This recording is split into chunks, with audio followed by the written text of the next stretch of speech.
Ndokuchingamizai zvakare wadiwa wateereri kuchirongwa chedu kunai pastor.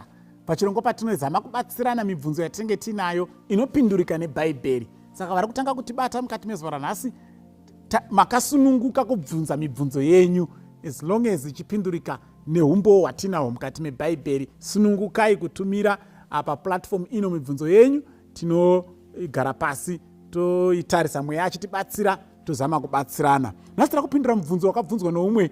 Ndoda kudayira zvakare kuti ndewe chiduku munhu akabvunza mubvunzo uyu.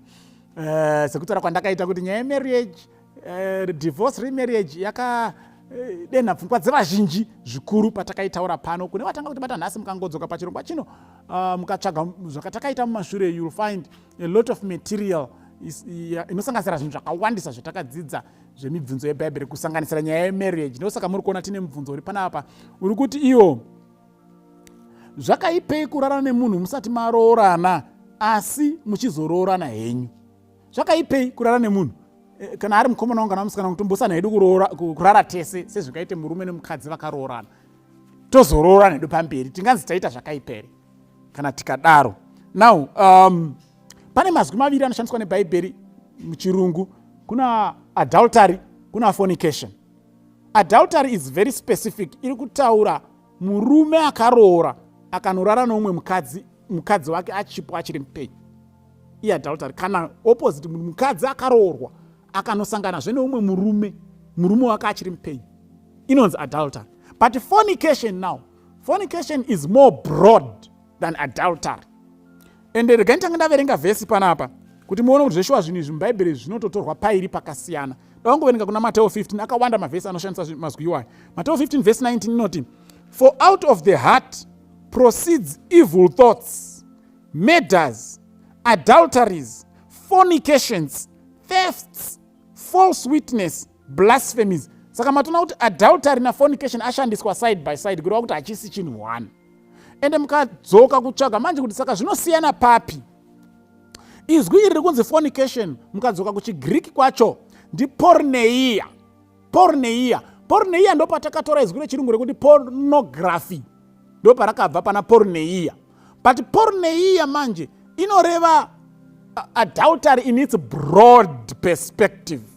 Inoreva kuti kudi, inoreva all forms of illicit sex or illegal sex or abominable sex.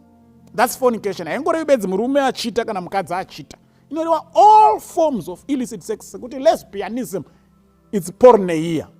Homosexuality, it's porneia.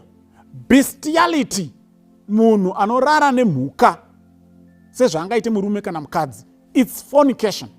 Then inorevawo zvakare munhu asina kuroora akarara nemunhu waasina kuroora kana kuroorwa naye, it's fornication, it's porneia.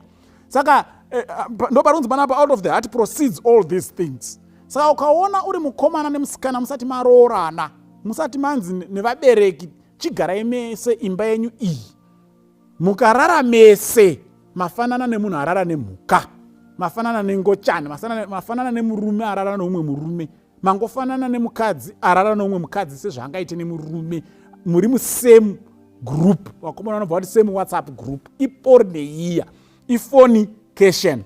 Saka todii nhai pastor? 1 Corinthians chapter 7 verse 8 to 9. 1 Corinthians chapter 7 verse 8 and 9. Verse 8, but I say to the unmarried and to the widows, it is good for them if they remain even as I am. Paul was not married. He had the gift of celibacy. Saka aiti zvakanaka kana usina kuroora kuti ugare sezvandiri, because unopa nguva yako yese kuna Mwari.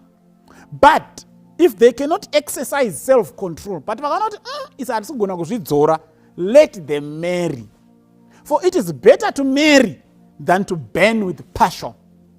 Hazvitenderwi kuti uzadzikise havi yako usina kuroora. Ukaona wakunzwa havi, hanzi naPaul, enda unoroora. Ndodosora naPaul. Paul haasi kuti it is better to commit fornication than to burn. Paul ati it is better to marry. Saka regai vakomana nevasikana kusangana semurume nemukadzi akaroorana. Kana maona zvaakunetsa, endai kuvabereki moti isi takakukumbirawo kugara tese. zvakunetsa kuramba tichizvidzora. Ndokupotanzi if you cannot exercise self control, better you marry. Saka ndada kukurudzirai vakomana navasikana, abstain from fornication. Kana mukaona kuti miviri haichadi, havi yakuramba ichikura, go and marry. Endai kuvabereki vemusikana, endai nawana sekuru wenyu munokumbira mupihwe. Marrying ita ingori kupfeka renda nekuperekedzwa nemabenzi, kusvika kuvabereki nezvamuinazvo muti tauyawo tingorowo varombo asi todawo mwana wenyu, murombo munhu. Kana mazvinamatira munopihwa, murega kutadzira Mwari. Mwari akukomborerei. Amen.